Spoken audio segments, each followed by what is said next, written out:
Ya, halo, selamat datang di Pertamax7.com channel. Beberapa waktu lalu saya ke MotoGP Malaysia dan di sana tuh sudah berkali-kali ya saya lihat tuh krunya cuma sering banget nyuci motor itu kan. Ngapain Pak? Dikit-dikit cuci bodinya, cuci motornya, cuci komponennya, fairing, velg, cakram, rangka itu dicuci semuanya. Terus kok sering banget ya dicuci itu, pikirku. Ternyata tim-tim MotoGP, Moto2 maupun Moto3 sering mencuci biar bersih karena mereka beranggapan sedikit saja kotor akan mempengaruhi performa. Bayangin, cuma debu loh. Dan tentu faktor sponsor, karena di situ banyak sponsor yang membayar mahal, tapi takutnya nanti kotor kan. Ke syuting kamera MotoGP itu detail banget ya, kotor dikit aja pasti kelihatan.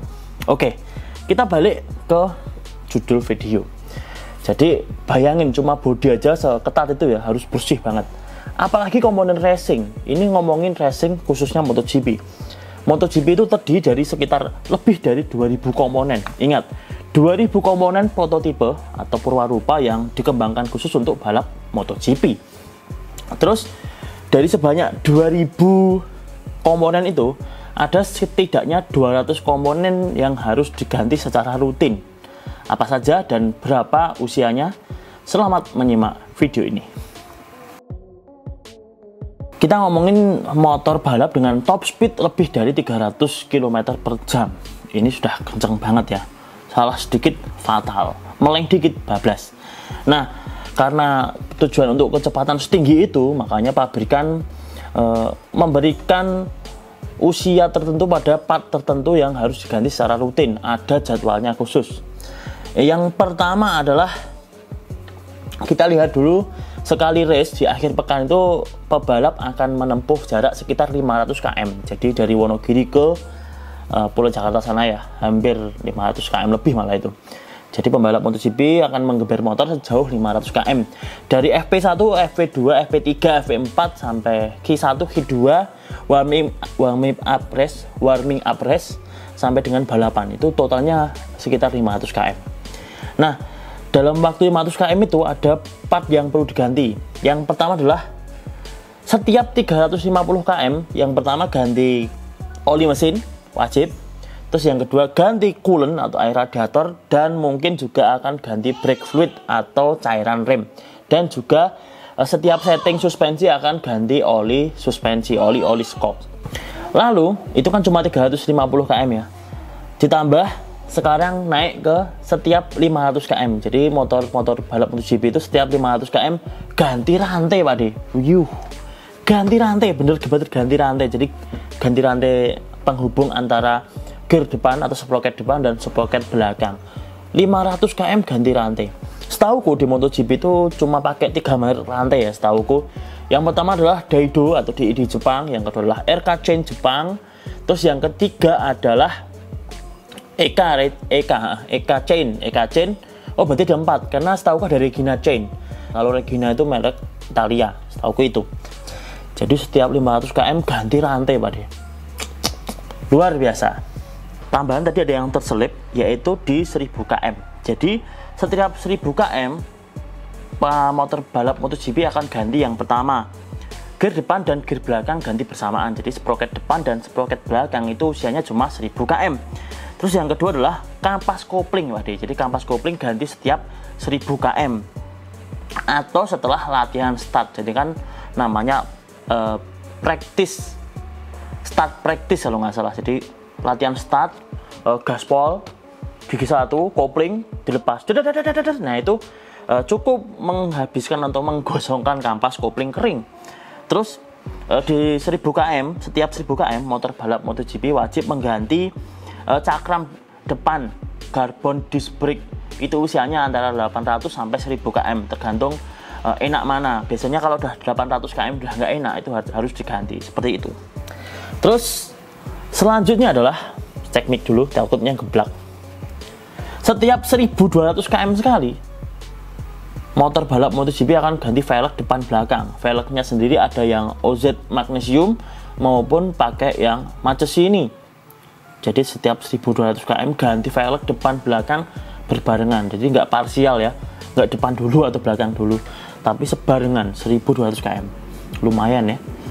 Terus mesin, nah mesin MotoGP diganti setiap motor sudah menempuh 2000 km. Ya, cuma 2000 km karena motor balap MotoGP kan dibatasi ya, tidak boleh banyak-banyak. Setahuku cuma 7 yang pabrikan, bukan konsesi. Bayangin 7 mesin untuk satu musim 2020, balapnya misalkan normalnya 20, cuma dikasih 7 mesin. Jadi memang harus kenceng, bertenaga tinggi, top speednya jos, dan juga durability-nya harus besar, harus bagus biar nggak gampang meleduk seperti itu. Terus setiap 4000 km kita lanjut pada penggantian stang handlebar, terus ganti crown handle, jadi segitiga atas bawah itu juga ganti setiap 4000 km. Crown handle itu segitiga komstir atau triple clamp itu diganti setiap 4000 km sekali. Terus kita lanjut di 4000 km lagi, yaitu ganti jok. Jadi motor balap MotoGP meskipun joknya itu tipis ya, itu pakai jok khusus, bukan sendal jepit ditempel ya. Karena saya pernah naik Honda SC 213V itu, meskipun dia tipis dia cukup empuk, tapi memang bukan digunakan untuk jalan raya. Jadi ya wes, kalau nekat buat jalan raya ya bokong loro gitu kan, sakit.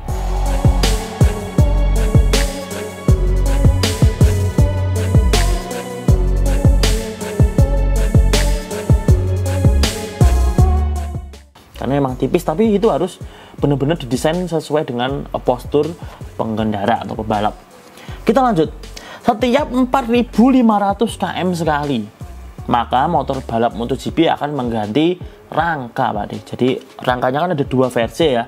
Yang twin spar itu pakai aluminium, terus ada yang satu-satunya sih di KTM itu pakai baja yang pipa bulat. Itu diganti setiap 4500 km sekali. Terus ganti swing arm setiap 4500 km khusus untuk aluminium swing arm. Untuk carbon fiber saya kurang tahu. Terus tentunya ban ya, kalau ban ya habis ganti meskipun ada jatahnya ya, nggak sembarangan setiap FP1 satu lap ganti ya, nggak, itu di manajemen oleh khusus divisi balap.